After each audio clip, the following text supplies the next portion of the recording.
नमस्कार दोस्तों, आज की तारीख है 4 नवंबर 2024 और हम आपके लिए लाए हैं हिमाचल प्रदेश के ताज़ा समाचार। लेकिन पहले एक सवाल, आप हिमाचल के किस खूबसूरत कोने से ये खबरें सुन रहे हैं? नीचे कमेंट करके जरूर बताएं। अब थोड़ी सी गंभीरता के साथ, अगर आप हिमाचल के विकास, पर्यटन और सामाजिक क्षेत्र की हर छोटी बड़ी खबर से अपडेट रहना चाहते हैं, तो हमारे चैनल को सब्सक्राइब करें। जी हाँ, फटाफट सब्सक्राइब का बटन दबाएं और हमारे साथ जुड़े। और हाँ, अपडेट्स के लिए हमें फॉलो करना मत भूलिए। खबरें ताज़ा हो या मजेदार, हम हैं आपके साथ हर कदम। समाचार नंबर 1, एरियर के लिए हल्ला बोल, चौड़ा मैदान में धरना। प्रदेश के सरकारी स्कूलों में कार्यरत वोकेशन शिक्षकों ने एरियर न मिलने के विरोध में सोमवार को शिमला के चौड़ा मैदान में हल्ला बोला। इस दौरान प्रदेश के स्कूलों में वोकेशन विषय की कक्षाएं भी नहीं लगीं और शिक्षक बड़ी संख्या में चौड़ा मैदान में धरने के लिए पहुंचे थे। इस दौरान शिक्षकों ने कंपनियों के खिलाफ जमकर नारेबाजी करते हुए सरकार से उन्हें शिक्षा विभाग में मर्ज करने की मांग उठाई। उन्होंने कंपनियों पर शिक्षकों के शोषण करने का आरोप लगाते हुए कहा कि कंपनी सरकार और शिक्षा विभाग के आदेशों के बाद भी उनका शोषण कर रही है। एरियर का भुगतान न होने के बाद उनकी दिवाली फीकी रही। वर्तमान समय में प्रदेश में 2174 व्यावसायिक शिक्षक प्रदेश के विभिन्न स्कूलों में 11 वर्षों से कंपनियों के अधीन सेवाएं दे रहे हैं। अब सरकार उन्हें कंपनी से मुक्त कर शिक्षा विभाग में शामिल करे। यदि सरकार की ओर से कोई आश्वासन नहीं मिलता है तो वे धरने पर डटे रहेंगे। वोकेशन शिक्षक संघ के अध्यक्ष अश्वनी डटवालिया ने कहा कि जिन कंपनियों के माध्यम से उनकी नियुक्ति हुई है, उनके द्वारा शिक्षकों का शोषण किया जा रहा है। शिक्षा विभाग के निर्देशों को कंपनियां दरकिनार कर रही हैं। शिक्षकों को अभी तक एरियर का भुगतान नहीं किया गया है। विभाग ने 20 अक्टूबर से पहले एरियर का भुगतान करने के लिए कंपनियों को कहा था। 2 कंपनियों ने अभी एरियर का भुगतान नहीं किया है और जिन शिक्षकों को भुगतान हुआ है वह भी अलग अलग राशि दी गई है, जबकि वेतन एक समान है। उन्होंने कहा कि यहाँ सरकार शिक्षकों को देना चाहती है, जबकि कंपनियां सरकार और विभाग के आदेशों को दरकिनार कर रही हैं। उन्होंने कहा कि वह धरने पर यहाँ उस समय तक डटे रहेंगे जब तक उन्हें सरकार की ओर से कोई आश्वासन नहीं मिलता। वहीं सुचिता शर्मा ने कहा कि वह 11 वर्षों से अधिक समय से अलग अलग विद्यालयों में कार्यरत हैं। 2000 से अधिक शिक्षक इस समय सेवाएं दे रहे हैं। इतने वर्षों के बाद भी कंपनियां उनका शोषण कर रही हैं। उन्होंने सरकार से मांग करते हुए कहा कि उनके लिए कोई नीति निर्माण कर कंपनियों को बाहर का रास्ता दिखाया जाए, जिससे उन्हें शोषण से मुक्ति मिल सके। समाचार नंबर 2, ग्रीन हाइड्रोजन से संचालित होगी कालका Shimla rail line. CM Sukhu ने रेल मंत्री को लिखा पत्र। मुख्यमंत्री सुखविंदर सिंह सुक्खू ने कहा कि राज्य सरकार ने केंद्रीय रेल मंत्रालय से यूनेस्को विश्व धरोहर कालका शिमला रेल लाइन को ग्रीन हाइड्रोजन से संचालित करने की संभावना तलाशने का आग्रह किया है।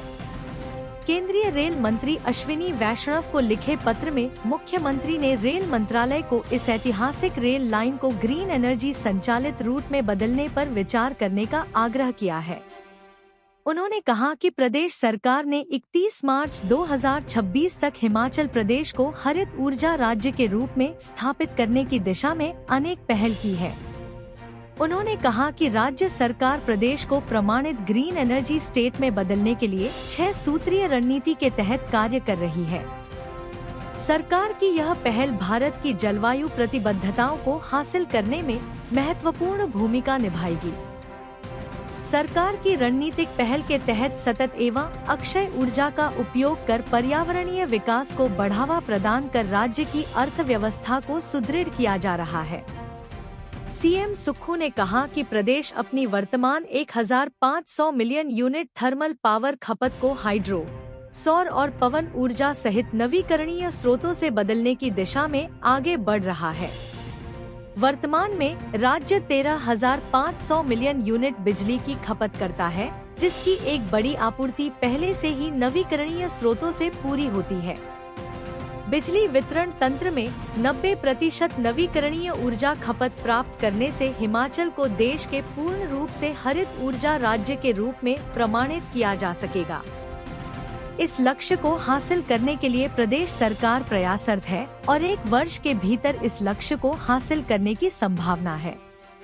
इससे प्रदेश के उद्योगों को इको मार्क के लिए आवेदन करने की भी अनुमति भी मिल सकेगी, जिससे उनके उत्पादों की मूल्य में वृद्धि होगी।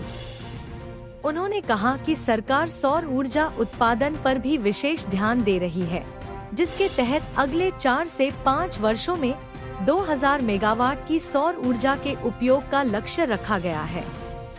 पिछले 2 वर्षों में सौर ऊर्जा उत्पादन दोगुना हो गया है, जो प्रदेश सरकार की स्वच्छ ऊर्जा स्रोत के प्रति प्रतिबद्धता को प्रदर्शित करता है।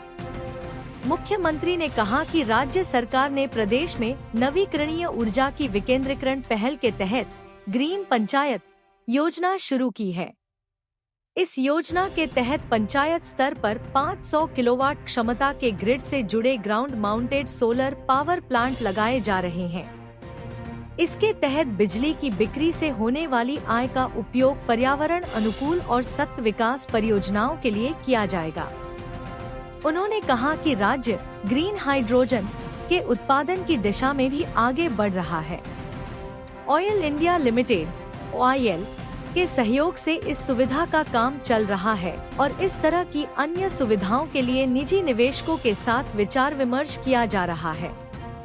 उन्होंने कहा कि राज्य सरकार के इलेक्ट्रिक वाहनों को बढ़ावा देने की पहल के तहत हिमाचल पथ परिवहन निगम की 3200 बसों के बेड़े में से 1500 बसों को आगामी 2 से 3 वर्षों में इलेक्ट्रिक बसों से बदला जा रहा है।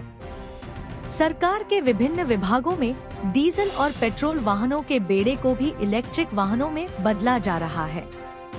इसके अतिरिक्त 6 प्रमुख राष्ट्रीय राजमार्गों को वाहनों के संचालन के लिए ग्रीन कॉरिडोर के रूप में विकसित किया गया है। प्रदेश सरकार की महत्वाकांक्षी राजीव गांधी स्टार्टअप योजना के तहत बेरोजगार युवाओं को इलेक्ट्रिक टैक्सी और बसें खरीदने के लिए 50% का अनुदान दिया जा रहा है। इससे सरकारी सेवाओं में पर्यावरण अनुकूल वाहनों का संचालन सुनिश्चित हो रहा है। मुख्यमंत्री ने कहा कि राज्य में पर्यावरण के अनुकूल उद्योगों को बढ़ावा देने पर विशेष बल दिया जा रहा है। राज्य सरकार द्वारा नए उद्योगों या मौजूदा उद्योगों के विस्तार के लिए सख्त मानक संचालन प्रणाली को लागू कर सभी प्रस्तावों का ध्यानपूर्वक मूल्यांकन किया जा रहा है।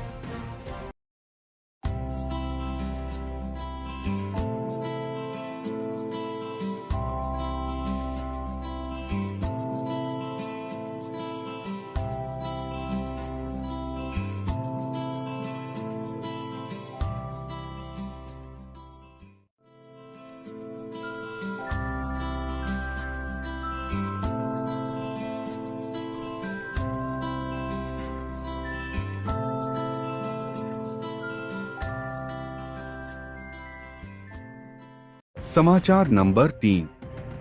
नगरोटा सूरिया में भीषण अग्निकांड, जूस कॉर्नर स्वाह।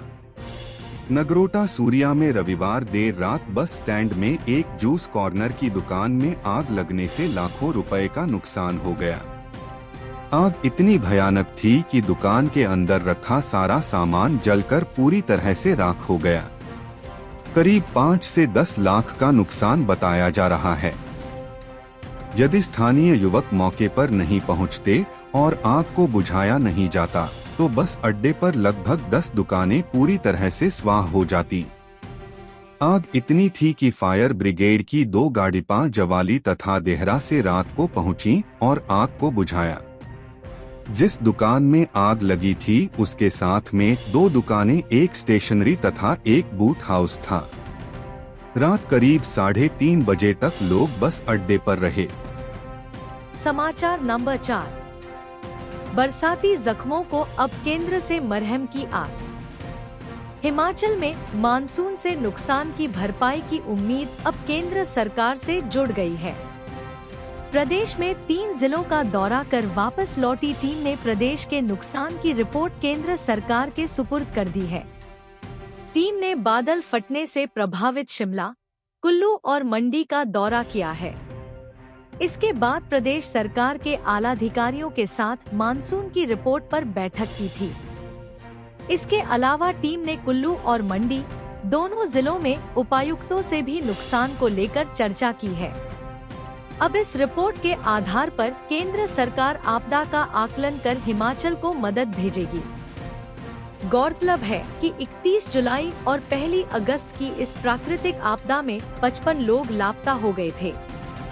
इनमें कुल्लू के 3 लोगों समेत सबसे ज्यादा 36 शिमला के समेत से, जबकि कुल्लू से 9 और मंडी से 10 लोग लापता हुए थे। इसके बाद छेड़े गए खोज अभियान में शिमला से 23 शव बरामद किए गए थे, जबकि मंडी से 9 लोगों की तलाश पूरी कर ली गई थी। जो शव बरामद हुए थे उन्हें डीएनए जांच के बाद परिजनों को सौंपा गया। बाद में रेस्क्यू ऑपरेशन को रोक दिया गया और अब तक भी जो लोग लापता हैं, उनके परिजनों को कोई विशेष राहत नहीं मिल पाई है।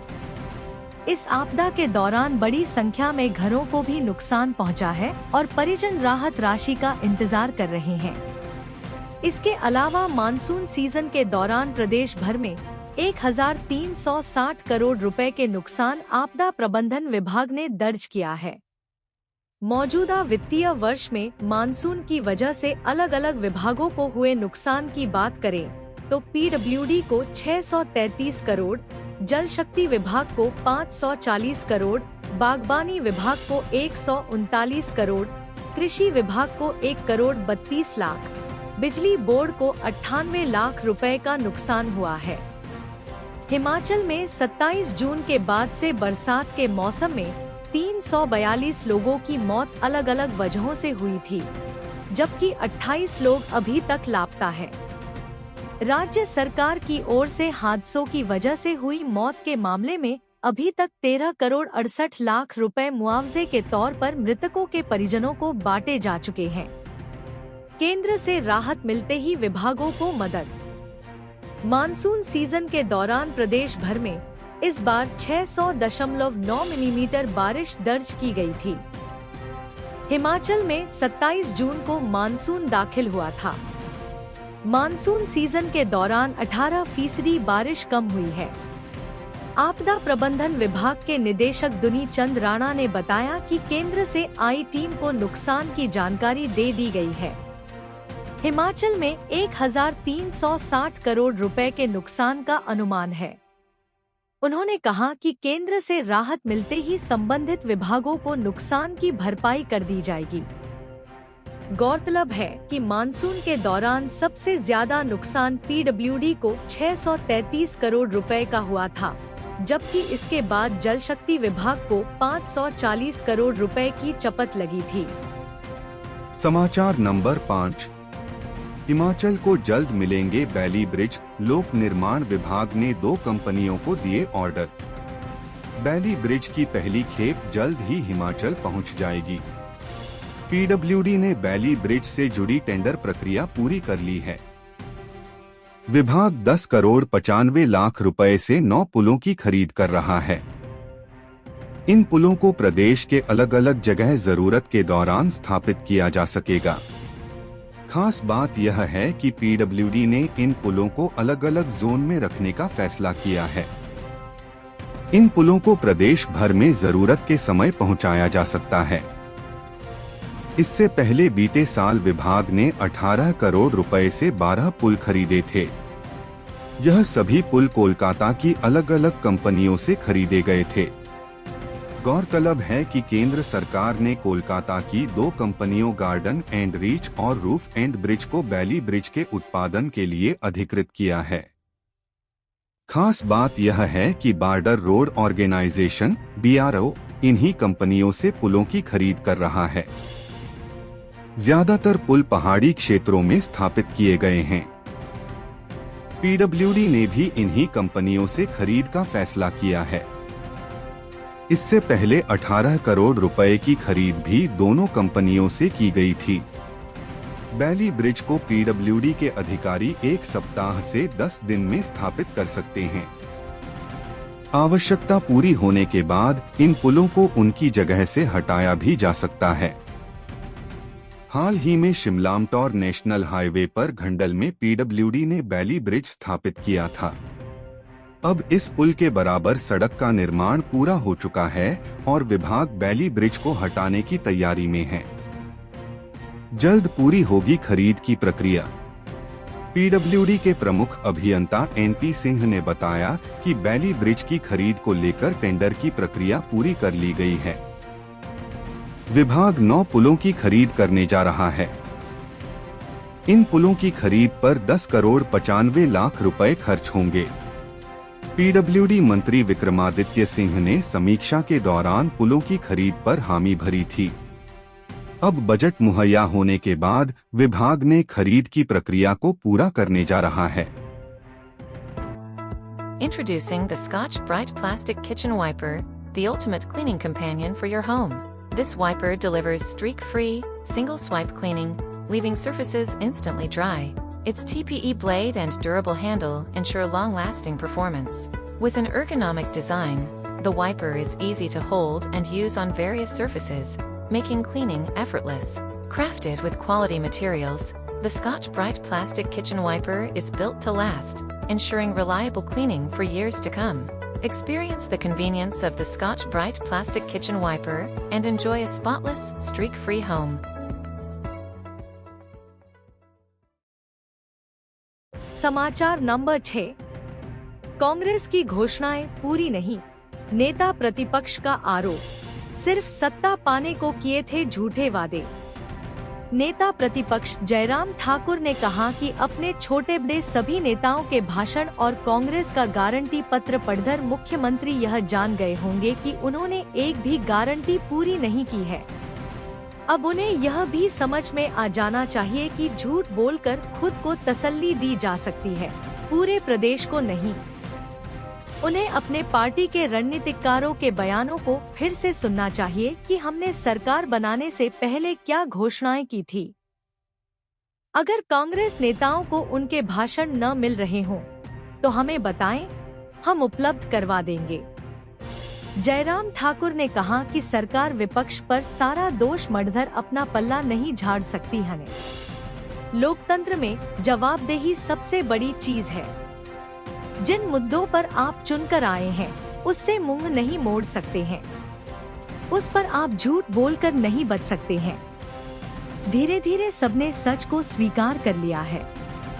कांग्रेस की जहां जहां सरकारें हैं, उन प्रदेशों के हालात आज बहुत बुरे हैं। कई कांग्रेस शासित राज्यों ने तो स्पष्ट कह दिया कि हमसे यह नहीं हो पाएगा, लेकिन हिमाचल के मुख्यमंत्री अभी भी हार नहीं मान रहे हैं और वह झूठ पर झूठ बोले जा रहे हैं कि हमने सब कर दिया। अब सवाल यह है कि आपने सब कर दिया तो लोगों को मिला क्यों नहीं? जो आपने किया वह कहां किया? झूठ बोलकर मुख्यमंत्री खुद को सांत्वना देना चाहते हैं तो दें, लेकिन सत्य यही है कि सत्ता हासिल करने के लिए उन्होंने प्रदेश के लोगों की भावनाओं के साथ खिलवाड़ किया। लगभग सभी गारंटियों का यही हाल है। समाचार नंबर 7। हिमाचल न्यूज। भैया दूज पर हिमाचल जाम, मिनटों के सफर को घंटों करना पड़ा इंतजार। प्रदेश में रविवार को भाई दूज पर्व पर सड़कों पर गाड़ियों की बाढ़ आ गई। राज्य में जगह जगह सड़कों पर जाम लगने से लोगों को दिक्कतों का सामना करना पड़ा। कड़क धूप में ट्रैफिक पुलिस कर्मचारियों को भी खूब पसीना बहाना पड़ा। कांगड़ा से मटौर और गगल से 53 मील तक गाड़ियां रेंग रेंग कर गुजरी। चंद मिनटों के सफर के लिए लियागो को घंटों इंतजार करना पड़ा। जाम के बीच लांग रूट पर जा रही HRTC की बसें भी लेट हो गई। वहीं हमीरपुर में पूरा दिन जाम की स्थिति बनी रही। दिवाली पर घर आए लोगों की वापसी से गाड़ियों के लिए प्रदेश की सड़कें छोटी पड़ गई। उधर ऊना में भी दिन भर ऐसे ही हालात बने रहे। जाम में फंसी बसों से उतरकर लोगों को पैदल सफर करने के लिए मजबूर होना पड़ा। प्रदेश में कई जगहों पर तो सुबह से लगा जाम रात तक जारी रहा। ऊना में सारा दिन जाम में पिसते रहे लोग। ऊना शहर में ट्रैफिक की समस्या दिन पर दिन बढ़ती जा रही है। फेस्टिवल सीजन पर ऊना शहर की सड़कें जाम होकर रह गई है। शहर से निकलना वाहन चालकों के लिए चुनौती बन गया है। शहर में जगह जगह बेतरतीब ढंग से पार्क किए गए वाहनों से समस्या और विकराल बन गई। पूरा दिन ऊना शहर में धर्मशाला चंडीगढ़ मार्ग पर जाम की स्थिति बनी रही। वाहनों चालकों के लिए ऊना शहर से क्रॉस करना चुनौती बना हुआ था। सड़क पर वाहन कछुआ चाल चल रहे थे। वाहन चालकों को शहर से करीब 3 किलोमीटर सफर करने के लिए भी आधे से 1 घंटा लग रहा था। कांगड़ा से 53 मील गगल तक जाम। कांगड़ा में रविवार को भैया दूज पर विभिन्न जगहों पर कुछ देर तक वाहन रेंगते नजर आए। Kangra Jamanabad road, bus stand, Mataur चौक, कछियारी व 53 मील सहित कांगड़ा के संपर्क मार्गों में जाम की विकराल स्थिति बनी रही। इस दौरान तैनात पुलिस बल को भी जाम खुलवाने में खूब पसीना बहाना पड़ा। घुमारवीं शहर में ट्रैफिक जाम, लोग परेशान। त्योहारी सीजन के चलते रविवार को घुमारवीं शहर में जाम के हालात बन गए। वाहन रेंगते हुए एनएच से निकल रहे थे। यातायात व्यवस्था को बनाए रखने के लिए तैनात पुलिस कर्मियों को कड़ी मशक्कत करनी पड़ी।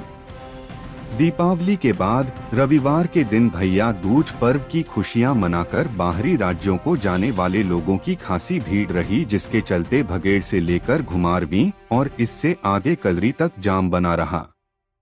जाम लगने की वजह से घंटों यात्री फंसे रहे और गंतव्यों को जाने के लिए उन्हें काफी देरी भी हुई। वहीं जाम खुलवाने के लिए पुलिस को कड़ी मशक्कत करनी पड़ी। नेरचौक में सुबह से शाम तक फंसी गाड़ी पा। भैया दूज पर्व को लेकर उपमंडल बल्ह की सड़कों पर वाहनों का जाम लगा रहा, जिससे वाहन चालकों को भारी परेशानियों का सामना करना पड़ा।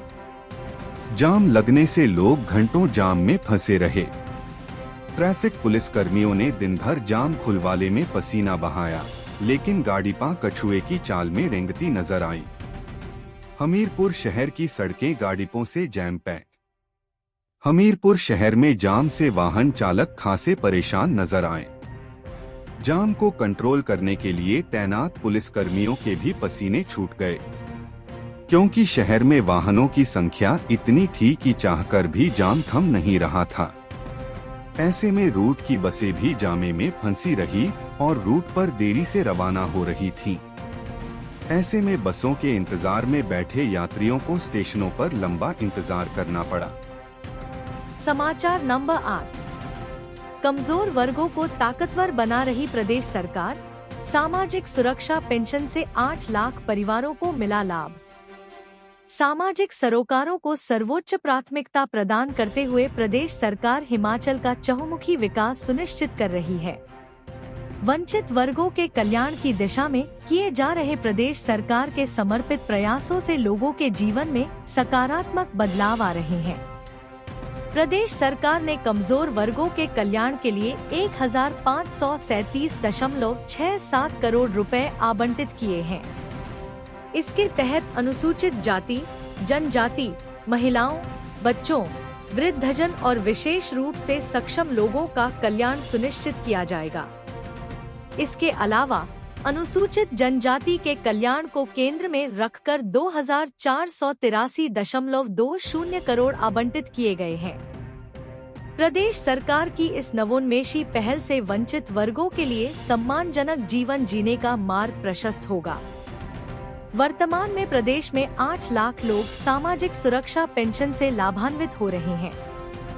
प्रदेश सरकार ने विधवाओं, एकल महिलाओं और दिव्यांगजनों के समक्ष आने वाली चुनौतियों को कम करने के दृष्टिगत कुछ पात्रता मापदंडों को लचीला बनाया है। लगभग 76,000 नए लाभार्थी अब सामाजिक सुरक्षा पेंशन योजना का लाभ उठा रहे हैं। सामाजिक सुरक्षा पेंशन को विस्तार प्रदान कर वंचित वर्गों तक इसके लाभ पहुंचाए जा रहे हैं। प्रदेश सरकार की स्वर्ण जयंती आश्रय योजना के तहत पात्र अनुसूचित जाति, जनजाति और अन्य पिछड़ा वर्ग के परिवारों को प्रति परिवार 1.5 लाख रुपए की वित्तीय सहायता प्रदान की जा रही है। सूचना प्रौद्योगिकी के इस युग में अनुसूचित जाति, जनजाति और अन्य पिछड़ा वर्ग के युवाओं को विशेष कंप्यूटर प्रशिक्षण कार्यक्रमों के माध्यम से डिजिटल कौशल से लैस करने और उन्हें आधुनिक तकनीक में सशक्त करने के लिए 5 करोड़ रुपए की राशि आवंटित की गई है।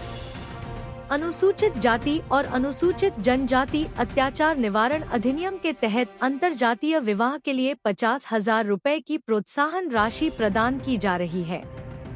राज्य में 11 वृद्धाश्रम, 22 डे केयर सेंटर और 7 वरिष्ठ नागरिक सुविधा केंद्रों के माध्यम से उन्हें बेहतर और सुरक्षित वातावरण उपलब्ध करवाया जा रहा है। सक्षम बच्चों के विकास और सशक्तिकरण के लिए सरकार ने असीम नामक एक दूरगामी पहल शुरू की है। इस योजना के तहत दिव्यांग छात्रों को 625 रुपए से लेकर 5,000 रुपए तक की मासिक छात्रवृत्ति दी जा रही है। दिव्यांग व्यक्तियों के साथ विवाह को प्रोत्साहित करने के लिए 25,000 रुपए से लेकर 50,000 रुपए तक प्रोत्साहन राशि दी जाती है। कांगड़ा जिला में 400 वरिष्ठ नागरिकों को मिला आश्रय। दिव्यांग लोगों की देखभाल और सहायता करने वाली संस्थाएं चलाने वाले गैर सरकारी संगठनों को भी अनुदान सहायता का प्रावधान किया जा रहा है। कांगड़ा जिला के लुथान का आदर्श ग्राम सुख आश्रय परिसर 400 से अधिक बुजुर्ग और निराश्रितों को आवासीय सुविधा प्रदान करेगा। यह परिसर अत्याधुनिक तकनीक से निर्मित किए जाएंगे और यहां रहने वाले आवासियों को बेहतर सुविधाएं उपलब्ध करवाई जाएंगी। प्रदेश सरकार वंचित वर्गों के सशक्तिकरण की दिशा में समग्र प्रयास कर रही है।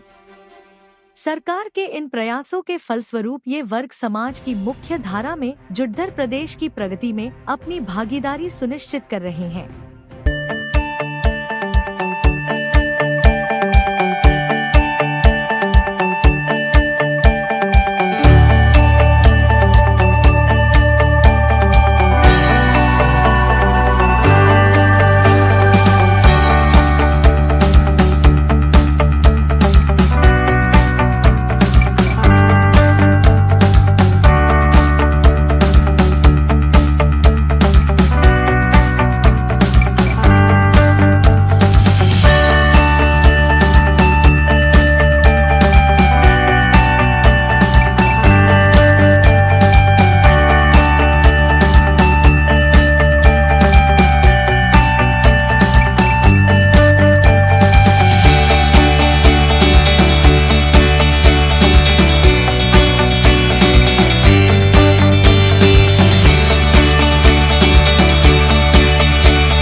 समाचार नंबर 9। प्रधानमंत्री ग्राम सड़क योजना के सर्वे में देरी, पीडब्ल्यूडी ने केंद्र से मांगी 15 दिन की अतिरिक्त मोहलत। प्रधानमंत्री ग्राम सड़क योजना का सर्वे पूरा करने को पीडब्ल्यूडी ने 15 अतिरिक्त दिन की मोहलत मांगी है। 30 नवंबर तक ट्राइबल एरिया में सर्वे पूरा होने की संभावना है। दरअसल केंद्रीय ग्रामीण विकास मंत्रालय ने 15 नवंबर तक सर्वे पूरा करने के आदेश सभी राज्यों को दिए हैं, लेकिन दिवाली के दौरान अवकाश और ट्राइबल में दूरदराज के इलाकों तक पहुंच बनाने में लग रही देरी को देखते हुए विभाग ने सर्वे में 15 अतिरिक्त दिन लगने की संभावना जताई है। पीडब्ल्यूडी 30 नवंबर तक सर्वे पूरा करता है तो केंद्रीय ग्रामीण विकास मंत्रालय इस सर्वे पर आगामी औपचारिकताएं पूरी कर टेंडर प्रक्रिया को शुरू करेगा। हालांकि दिसंबर में ही इन इलाकों में बर्फबारी की भी संभावना रहेगी। अप्रैल में ज्यादातर इलाके बहाल हो पाएंगे। संभावना अब यह भी बन रही है कि पीएमजीएसवाई के चौथे चरण पर टेंडर प्रक्रिया और निर्माण कार्य बर्फबारी के बाद ही शुरू हो पाए। ऐसे में पीएमजीएसवाई के चौथे चरण में हिमाचल के सभी 700 गांव तक पहुंच बनाने में पीडब्ल्यूडी को आगामी 6 महीने लग सकते हैं। पीडब्ल्यूडी के लिए सबसे बड़ा संकट पहले से फंसे कामों को समय पर शुरू करने का भी है। बर्फबारी से पहले पूरा करेंगे सर्वेक्षण। पीडब्ल्यूडी के प्रमुख अभियंता एनपी सिंह ने बताया कि पीएमजीएसवाई के जो भी काम फंसे हैं उन्हें पूरा करने के लिए कदम उठाए जा रहे हैं। पीएमजीएसवाई के चौथे चरण के लिए विभाग सर्वेक्षण को पूरा कर रहा है। उन्होंने बताया कि तय समय में सर्वेक्षण का काम पूरा कर लिया जाएगा। पीडब्ल्यूडी का प्रयास है कि बर्फबारी से पहले पीएमजीएसवाई की तैयारी पूरी कर ली जाए। हिमाचल में फंसे 13 टेंडर।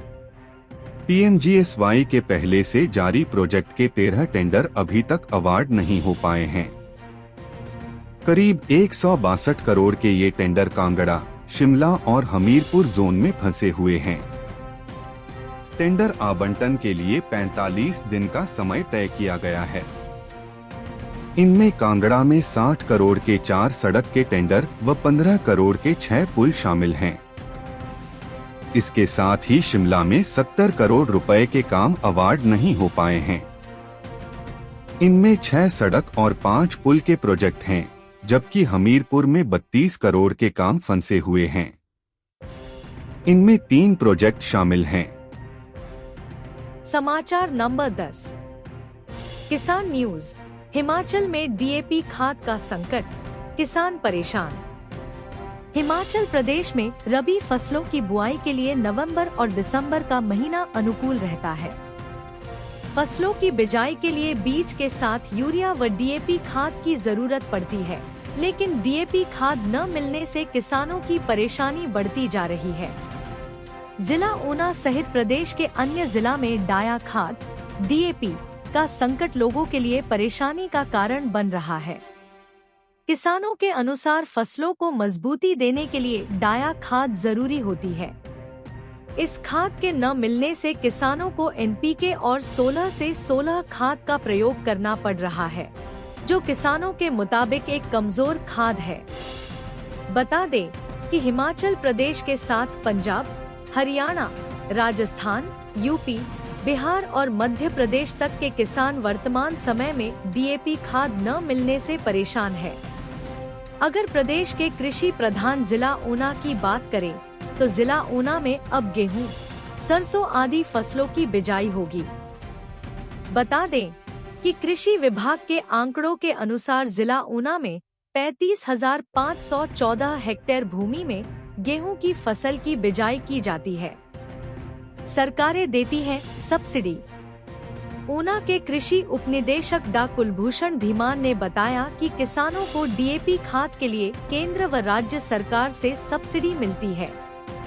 डीएपी खाद की वास्तविक लागत 2,477.05 रुपए है। इसमें भारत सरकार की ओर से 1,127.05 रुपए सब्सिडी उपलब्ध करवाई जाती है, तो प्रदेश सरकार ओर से 50 रुपए सब्सिडी दी जाती है, जिसके बाद किसानों के पास यह खाद 1,300 रुपए प्रति 50 किलो बैग के रूप में पहुंच रही है। खेती के लिए खाद जरूरी। हिमाचल किसान सभा ऊना के जिलाध्यक्ष रंजीत सिंह ने बताया कि प्रदेश सहित जिला ऊना में इन दिनों डीएपी खाद न मिलने से किसान परेशान है। गेहूं, सरसों सहित अन्य फसलों की बिजाई में डीएपी खाद डालना जरूरी होता है, अन्यथा कमजोर फसल होने के कारण पैदावार में भी कमी आ सकती है। जल्द मिलेगी खाद की सप्लाई। इफ्को ऊना के प्रभारी माशूक अहमद ने बताया कि इफ्को कंपनी के प्रोडक्शन प्लांट में किन्हीं कारणों से डीएपी खाद का उत्पादन बंद होने के कारण यह समस्या आई है, परंतु अब यह समस्या हल हो चुकी है और खाद का उत्पादन शुरू हो चुका है। जल्द ही इस खाद की सप्लाई हिमाचल में हो जाएगी। समाचार नंबर 11। लात मारकर सड़क से खाई में गिराया युवक, लैंटल पर गिरने से तोड़ा दम। जिला कुल्लू के जगतसुख क्षेत्र में झगड़े के दौरान एक व्यक्ति की सड़क के डंगे से नीचे गिरने के कारण मौत हो गई है। वहीं लात मारकर डंगे से नीचे गिराने वाला व्यक्ति मौके से फरार हो गया। सूचना मिलते ही पुलिस मौके पर पहुंची और शव को कब्जे में लिया गया। यह घटना बीते शनिवार रात की है। मनाली थाने में व्यक्ति के खिलाफ बीएनएस की धारा 105 के तहत मामला दर्ज कर लिया है। डीएसपी मनाली केडी शर्मा ने बताया कि उपरोक्त मामले में बलजीत सिंह मान निवासी गली नंबर 7 करतार नगर छियाटा अमृतसर पंजाब के बयान पर थाना में पंजीकृत हुआ है। बयान में उक्त व्यक्ति ने कहा है कि वह पंजाब की टैक्सी चलाता है। 2 नवंबर को समय करीब 8 बजे शाम इसने जगतसुख में सवारियों को उतारा। इस दौरान इसके साथ एक अन्य गाड़ी का चालक बलजिंद्र सिंह निवासी 14 चंडीगढ़ भी गाड़ी सहित साथ था। इन दोनों ने जगतसुख में गाड़ी से सवारियां उतारी तथा उसके बाद दोनों ने शराब का सेवन करने का प्लान बनाया। शराब बलजिंद्र सिंह ही चंडीगढ़ से अपने साथ लाया था और उसके बाद इन दोनों ने अपनी उपरोक्त दोनों गाड़ियों सहित शामीनाला नामक जगह पर होटल के नजदीक एक ढाबे के पास खुले मोड़ पर खड़े हो गए। इसके बाद दोनों गाड़ी की पिछली सीट पर बैठकर शराब पी रहे थे। उसी दौरान करीब 9:15 बजे रात एक व्यक्ति जिसने अपना नाम गुलशन स्थानीय निवासी बताया और कहने लगा कि यहाँ मेरा घर है, यहाँ गाड़ी क्यों लगाई है, यहाँ शराब क्यों पी रहे हो। इतने में उपरोक्त व्यक्ति कंडक्टर साइड की तरफ आकर पिछली सीट पर बैठे बलजिंद्र से बहसबाजी करने लगा था। इस दौरान बलजिंद्र ने गाड़ी से उतरकर उसे थप्पड़ मारा, जिस पर गुलशन नीचे गिर गया। वहीं इसके बाद बलजिंद्र को गुलशन ने लात मारी, जिससे बलजिंद्र असंतुलित होकर सड़क के डंगे से नीचे करीब 20 से 25 फुट पक्के लैंटल पर गिर गया। उस दौरान बलजिंद्र की सांस चल रही थी, जिसे उठाकर सड़क में ले आए। तब तक बलजिंद्र ने दम तोड़ दिया था तथा गुलशन मौके से भाग गया था। डीएसपी ने बताया कि पुलिस ने मामला दर्ज कर लिया है। आगामी जांच गंभीरता से की जा रही है। Presenting Pigeon by Stovecraft Large Handy and Compact Chopper. This chopper is available in the color green, green and transparent, grey, multicolor. It is also available in 400 ml and 650 ml capacity. Handy Chopper Large is made from polypropylene, PP, for long-lasting use. Handy Chopper Large comes with sturdy 3-blade design made from stainless steel. As this chopper by Pigeon can be opened and detached easily, cleaning is an easy task using lukewarm water, mild detergent and a soft cloth. Unique string function of Handy Chopper Large helps to chop vegetables and fruits with ease. Handy Chopper Large has eco-friendly design, no electricity required, convenient and easy handling. Package contents piece Pigeon Handy Chopper Large with 3 stainless steel blade. This product comes with standard brand warranty. Pay online using UPI, debit, credit card, Amazon Pay, net banking and cash on delivery. For EMI options, replacement policy and further information visit the product detail page. Keep shopping with Amazon. समाचार number 12। आपदा में प्रदेश के साथ खड़ी रही भाजपा। हमीरपुर संसदीय क्षेत्र के सांसद व पूर्व केंद्रीय मंत्री अनुराग सिंह ठाकुर ने रविवार को समीरपुर स्थित आवास पर स्थानीय जनता से भेंट की व अपनी कुलदेवी माता अवाह देवी का पूजन अर्चन कर सर्व कल्याण की कामना की। अनुराग ठाकुर ने कहा कि हिमाचल में कांग्रेस सरकार खस्ताहाल हो चुकी है और इन्होंने प्रदेश को केंद्र की योजनाओं के भरोसे छोड़ दिया है। हिमाचल प्रदेश आज कांग्रेस सरकार के कुप्रबंधन व नाकामी से अव्यवस्था व अनिश्चितता की ओर है। आज हिमाचल प्रदेश की हालत यह है कि केंद्र की परियोजनाओं के पैसे न मिले तो विकास कार्य ठप है।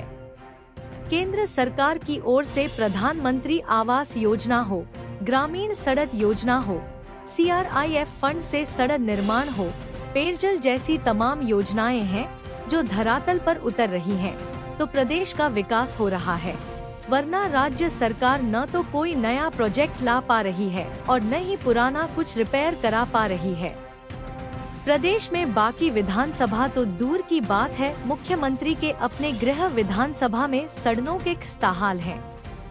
अनुराग ठाकुर ने कहा कि यह सरकार न जनभावनाओं पर न ही अपने वादों पर खरी उतर पाई। समाचार नंबर 13।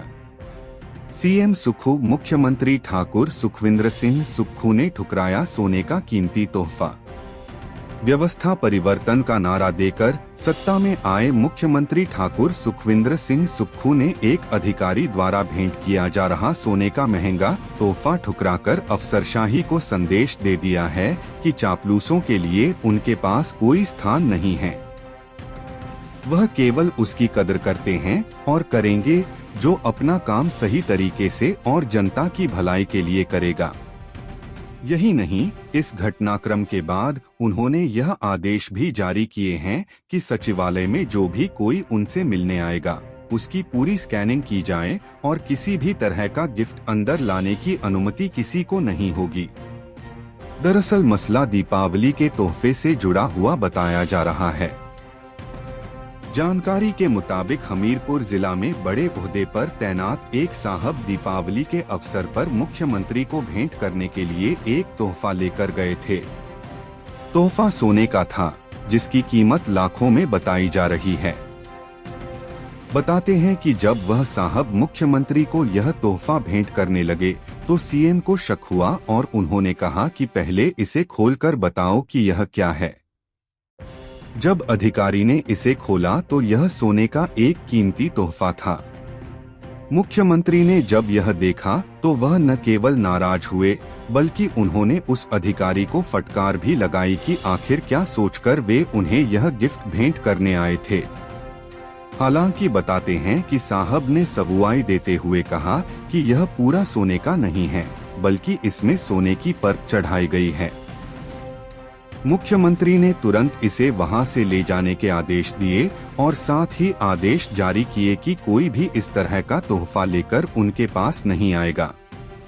यही नहीं, सूत्रों की माने तो उन्होंने सचिवालय में यह आदेश जारी किए हैं कि यहां आने वाले हर व्यक्ति की, चाहे वो कोई भी हो, उसकी प्रॉपर चेकिंग की जाए। रविवार को सोशल मीडिया पर यह खबर खूब सुर्खियों में रही। मुख्यमंत्री के इस कदम ने पूरी अफसरशाही को एक संदेश यह दे दिया है कि उनके पास केवल काम की वैल्यू है, महंगे तोहफों की नहीं। समाचार नंबर 14। शाही महात्मा गैंग से 7 करोड़ रुपए की मनी ट्रेल। शिमला पुलिस शाही महात्मा गैंग की मनी ट्रेल का पता लगा रही है। पुलिस की जांच में खुलासा हुआ है कि शाही महात्मा गैंग के तस्करों ने थर्ड पार्टी लोकमित्र केंद्र के माध्यम चिट्टे का भुगतान किया है। इसके अलावा चिट्टा तस्करों ने यूपीआई से भी चिट्टे की खेप का भुगतान किया है। शिमला पुलिस शाही महात्मा गैंग के तस्करों बैंक खाते खंगाल रही है।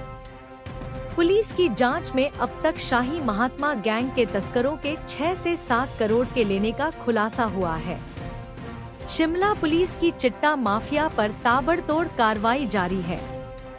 शिमला पुलिस ने अब तक चिट्टा तस्करी के आरोप में शाही महात्मा गैंग के करीब 26 ड्रग तस्करों को गिरफ्तार किया है। शिमला पुलिस की टीम ने डीएसपी ठियोग और एसएचओ ठियोग के नेतृत्व में शाही महात्मा गैंग फाइनेंशियल और टेक्निकल इनपुट पर कार्रवाई करते हुए शाही महात्मा गिरोह का भंडाफोड़ किया है।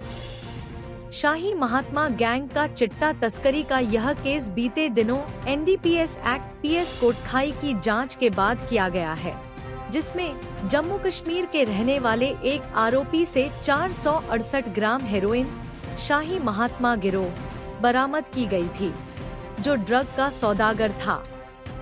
वित्तीय जांच और तकनीकी इनपुट सहित पिछड़े लिंकेज जांच के आधार पर शाही महात्मा मामले में बीते शनिवार को शिमला पुलिस ने 8 और आरोपियों को गिरफ्तार किया है। चिट्टा तस्करी के उपरोक्त मामले में शिमला पुलिस ने कार्रवाई करते हुए सरगना शाही महात्मा को गिरफ्तार किया गया था। शिमला पुलिस ने शाही महात्मा गैंग के तस्करों के अब तक 120 से अधिक बैंक खातों की जांच कर रही है। आरोपियों के बैंक खातों की जांच में 6 से 7 करोड़ का खुलासा हुआ है। HDM 120 बैंक खातों की छानबीन। SP शिमला संजीव गांधी का कहना है कि पुलिस शाही महात्मा गैंग के तस्करों के बैंक खातों की भी जांच कर रही है। अब तक की जांच में आरोपियों के बैंक खातों से 6 से 7 करोड़ के लेन देन का खुलासा हुआ है। शाही महात्मा गैंग के तस्करों के करीब 120 बैंक खातों की जांच की जा रही है। शिमला पुलिस ने गहन जांच का मॉड्यूल तैयार किया है, जिसमें ड्रग्स पेडलर्स से जुड़े या सप्लाई चेन में शामिल सभी लोगों के बारे में बारीक से बारीक जानकारी जुटाई जाती है।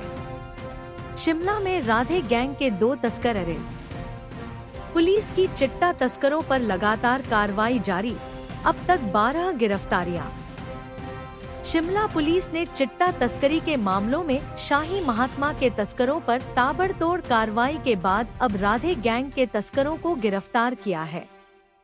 तस्करों की पहचान देवेंद्र कुमार पुत्र धनीराम गांव सरली कुल व वेद प्रकाश पुत्र स्व दलीप कुमार गांव नगरांव शिमला के रूप में हुई। शिमला पुलिस की चिट्टा माफिया पर कार्रवाई जारी है। शिमला पुलिस ने अब तक राधे गैंग के 12 तस्करों को गिरफ्तार किया है। बीते दिनों शिमला पुलिस थाना कुमारसैन के तहत शिमला पुलिस ने 47 ग्राम चिट्टे के साथ 2 नशा तस्करों को गिरफ्तार किया था। यह दोनों तस्कर शिमला में चिट्टे की सप्लाई करने वाली किसी बड़ी गैंग के बताए जा रहे हैं। पुलिस शुक्रवार को इन दोनों को अन्य ठिकानों पर भी ले गई, ताकि इनसे जुड़े अन्य तस्करों को भी गिरफ्तार किया जा सके। शिमला पुलिस जल्द ही अन्य गिरफ्तारियां भी करने वाली है। SP शिमला संजीव गांधी का कहना है कि शिमला पुलिस ने social integrated intelligence network system तैयार किया है। इसके परिणामस्वरूप इस वर्ष अब तक 210 मामलों में 462 ड्रग पेडलर्स को गिरफ्तार किया है।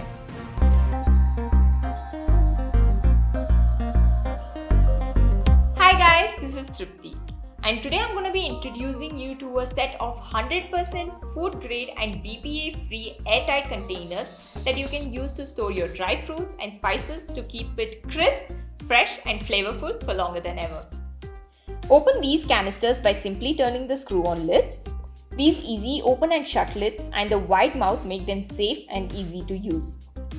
You can store dry fruits, chips and pulses in these canisters which come in different sizes. Imagine how clean your pantry will look. The novel construction and unique lid design keep your food smelling and tasting as fresh as when they were stored. Turn your storage nightmare into a dream come true with this set of 18 containers. समाचार number 15। Himachal weather, नवंबर में सितंबर जैसी गर्मी, पसीने छूटे। हिमाचल में नवंबर महीने के तापमान में जबरदस्त उछाल देखने को मिल रहा है। नवंबर की शुरुआत सितंबर की तरह हुई है। प्रदेश के 4 शहरों में तापमान 30 डिग्री सेल्सियस को पार कर गया है, जो नवंबर के औसत तापमान से कहीं अधिक है। दिन के समय में हमीरपुर, ऊना, बिलासपुर और कुल्लू के भुंतर में जबरदस्त गर्मी महसूस हो रही है, जबकि 8 अन्य शहरों में तापमान 25 डिग्री से ज्यादा चल रहा है। प्रदेश में 4 डिग्री सेल्सियस का बड़ा अंतर देखने को मिल रहा है। बीते 24 घंटे में सूखे मौसम की वजह से हिमाचल में दिन और रात के तापमान में बहुत बड़ा अंतर देखने को मिला है। रविवार को हमीरपुर में सबसे ज्यादा गर्मी का एहसास हुआ है। यहां दिन के समय पारा 35.5 डिग्री सेल्सियस दर्ज किया गया है, जबकि ऊना में 32.6 डिग्री सेल्सियस, बिलासपुर में 30.7 डिग्री और भुंतर में 30.0 डिग्री सेल्सियस तापमान दर्ज किया है। मौसम विभाग ने भी आगामी 1 सप्ताह तक मौसम के शुष्क बने रहने की आशंका जताई है। इससे पहले 1984 में कल्पा में नवंबर के शुरुआती हफ्ते में 24.5 डिग्री सेल्सियस तापमान दर्ज किया था। न्यूनतम तापमान शिमला 12.0, सुंदरनगर 8.8, भुंतर 7.2, कल्पा 4.8, धर्मशाला 13.5, ऊना 10.0, नाहन 16.0, केलांग 3.2, पालमपुर 11.0, सोलन 9.4, मनाली 7.0, कांगड़ा 11.1, मंडी 11.3, बिलासपुर 11.9, हमीरपुर 10.6, चंबा 12.1, डलहौजी 13.0, कुफरी 10.9, कुकुमसेरी 0.4 डिग्री सेल्सियस। अधिकतम तापमान शिमला 23.2, सुंदरनगर 29.6, भुंतर 30.0, कल्पा 23.4, धर्मशाला 27.6, ऊना 32.6, केलांग 19.2, सोलन 29.0, मनाली 21.8, कांगड़ा 29.8, मंडी 27.2, बिलासपुर 30.7, हमीरपुर 35.5, चंबा 29.4, धौलोकुआं 30.3, बरठीन 29.5 व नेरी 30.3 डिग्री सेल्सियस। समाचार नंबर 16। साइबर क्राइम, अब बिजली बिल के नाम पर लूट रहे शातिर। साइबर ठग लोगों को ठगने के लिए आए दिन नए नए तरीके अपना रहे हैं। साइबर ठग अब लोगों को टेक्स्ट मैसेज भेजकर ठग रहे हैं। साइबर ठग बिजली उपभोक्ताओं को अपने निशाने पर ले रहे हैं। बिजली विभाग के कर्मचारी बनकर अब वे लोगों के बैंक अकाउंट साफ करने में लगे हैं। साइबर ठगी के मामलों को लेकर पुलिस ने एडवाइजरी जारी कर लोगों से सावधान रहने की अपील की है।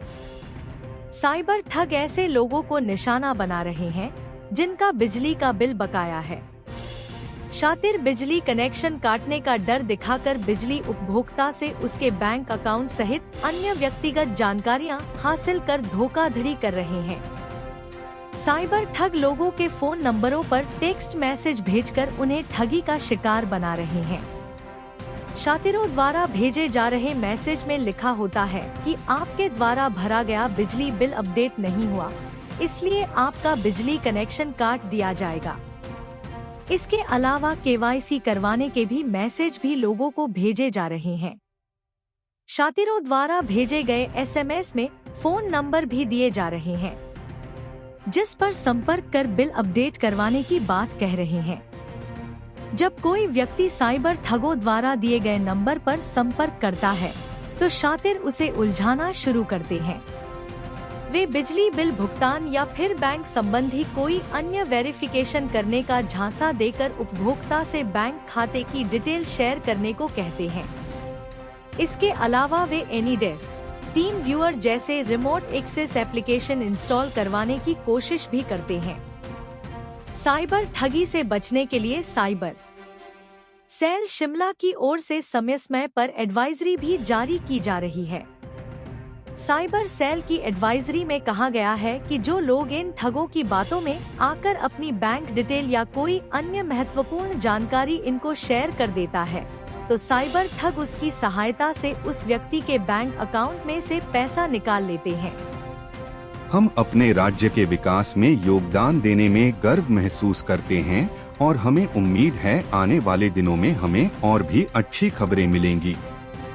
इन खबरों को अधिक लोगों तक पहुंचने के लिए कृपया हमारा कंटेंट शेयर करें, साथ ही हमारे चैनल को सब्सक्राइब करें और अपडेट के लिए हमें फॉलो करें। अपने विचारों को कमेंट में शेयर करना ना भूलें। आपका सहयोग हमें और भी बेहतर काम करने में मदद करेगा। धन्यवाद।